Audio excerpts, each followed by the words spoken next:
Hello বন্ধুরা, আপনারা সবাই কেমন আছেন? আশা করি ভালো আছেন। বন্ধুরা, তোমাদের এমন একটা ফল দেখাবো, এটা আগে আমরা কোনোদিনও খাইনি, কিন্তু এই প্রথম আমরা খাবো। অবশ্যই তোমরা ভিডিওটা দেখো, লাইক করে কমেন্ট করে শেয়ার করে সাবস্ক্রাইব করে দিও। আর কেমন খেতে হয় সেটা তোমাদের পরে জানাবো।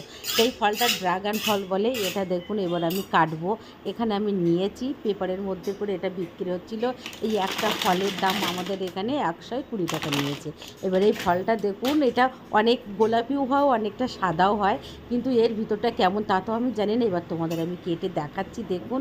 এবার প্রথমে ফলটা আমি বার করে নিলাম, নিয়ে ছুরি দিয়ে অন্য মুখের দিকটা কাটলাম, এ দেখুন দেখালাম। এবার পিছন সাইডটা কাটবো, দেখুন এভাবে কেটে নিয়েছি। এবার এই দেখো, এই দুটো তোমাদের হাতে করে একটু দেখিয়ে দিলাম। এবার ফলটা আমি মাঝখানে সিধা সিধা করে নিয়ে দেখুন 4 টুকরো করে নিচ্ছি। অবশ্যই তোমরা এভাবে খেয়েও দেখো, খুব ভালো লাগবে। আর কাটার পরে ওর ওপরে আমি একটু বিট লবণ ছড়িয়ে দিয়েছিলাম।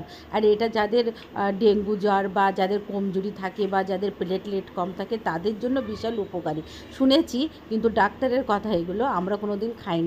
আজ আমরা কেটে খাচ্ছি, তো অবশ্যই তোমরা ট্রাই করো আর সাবস্ক্রাইব করে দিও। আর ফলটা কীরকম হয় খেতে তোমরা একবার আমাদের জানিও। দেখুন, একটু আমি ডেকোরেশন করে নিলাম চাকুর সাহায্যে বা ছুরির সাহায্যে, একটু হালকা হালকা কেটে নিলাম পাতলা পাতলা করে। এবার একটু লবণ ছড়িয়ে নিয়ে এবার টেস্ট করবো। বা থ্যাংক ইউ।